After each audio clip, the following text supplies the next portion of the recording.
Pretoria, Bharat में आपका स्वागत है। 11 दिसंबर 2025 को डेमोक्रेसी नाउ ने एक रिपोर्ट प्रकाशित की जिसका शीर्षक था अमेरिका ने वेनेजुएला के ऑयल टैंकर को जब्त किया, एंटी मादुरो अभियान तेज, जो शांति की सधी हुई भाषा की परतें हटाती है और नीचे छुपे असहज सत्यों को उजागर करती है। एक नोबेल शांति पुरस्कार जो अस्थिरता को बढ़ा रहा है। वेनेजुएला के पास युद्धपोत तैनात हैं और तेल बह रहा है विरोधाभासों की भूल भुलैया में। कल्पना कीजिए, हेलीकॉप्टर आसमान में मंडरा रहे हैं, सैनिक टैंकर पर रस्सियों से उतर रहे हैं, अटॉर्नी जनरल बॉन्डी नाटकीय वीडियो जारी कर रही हैं और राष्ट्रपति ट्रंप व्हाइट हाउस के लॉन से घोषणा करते हैं। जैसा कि शायद आप जानते हैं, हमने बस अभी अभी वेनेजुएला के तट पर एक टैंकर जब्त किया है। बहुत बड़ा है, अब तक का सबसे बड़ा, सच में। और उह और भी चीजें हो रही हैं। उनसे जब पूछा गया कि तेल का क्या होगा, उन्होंने सीधा जवाब दिया, अरे हम रख लेते हैं शायद। ये शब्द ऐसे लगते हैं जैसे ताकत, नियंत्रण और संसाधनों की लूट को कानून व्यवस्था की जुबान में लपेटकर प्रस्तुत किया जा रहा हो। अलेहांद्रो वेलास्को इसे दो मोर्चों पर बढ़त कहते हैं।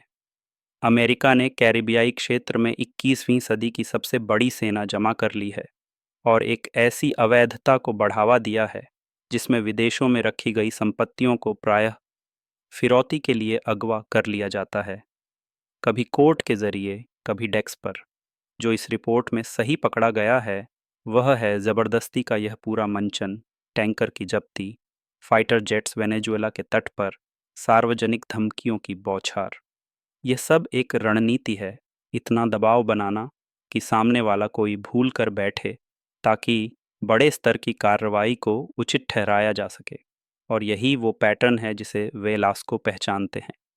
लेकिन जो छूट गया या पर्याप्त रूप से नहीं कहा गया वह है इस कहानी के केंद्र में मौजूद वह गहरी विरोधाभासी सच्चाई।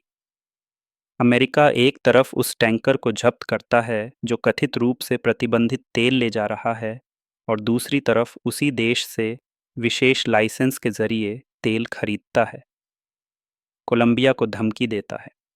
तो उसे समझदारी से काम लेना चाहिए, वरना अगला वही होगा। अगला वही होगा, उम्मीद है वो सुन रहा है। अब वही अगला है।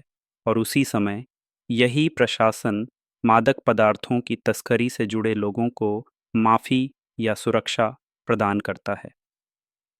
इस मंशा आधारित कार्यवाही से एंटी नारकोटिक्स बयानबाजी एक सिद्धांत नहीं बल्कि एक दबाव तकनीक बन जाती है और मानवाधिकार की भाषा एक नैतिक आह्वान नहीं बल्कि एक ब्रांडिंग रणनीति बन जाती है। जैसे नोबेल पुरस्कार को मारिया कोरिना माचाडो को दिया गया, जिन्होंने उसे ट्रंप को समर्पित कर दिया।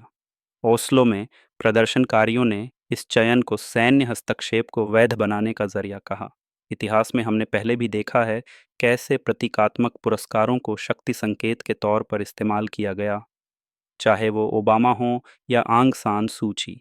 मगर यहाँ तो पुरस्कार पाने वाली खुद उन विदेशी दबावों की खुली समर्थक हैं जिनमें बल प्रयोग की धमकी शामिल है।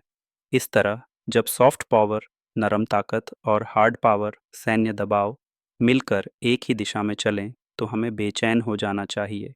हमें कठिन सवाल पूछने होंगे। क्यों बार बार लोकतंत्र को दबाव डालने के जरिया के रूप में इस्तेमाल किया जाता है, जब प्रतिबंधों को मनमाने ढंग से लागू किया जाता है और तेल एक ही हफ्ते में कभी जब्त होता है तो कभी लाइसेंस से खरीदा जाता है। तो इससे फायदा किसे होता है? खामोशी पर किसका नियंत्रण है? कांग्रेस का, अदालतों का, या उन कॉरपोरेट दलालों का जो कानूनी स्पष्टता की जगह तमाशा पेश करते हैं? ये सवाल महज बहस के लिए नहीं हैं, उनमें जवाब ढूंढना जरूरी है, क्योंकि ये पैटर्न बार बार दोहराए जाते हैं। घरेलू राजनीति भी बदल रही है।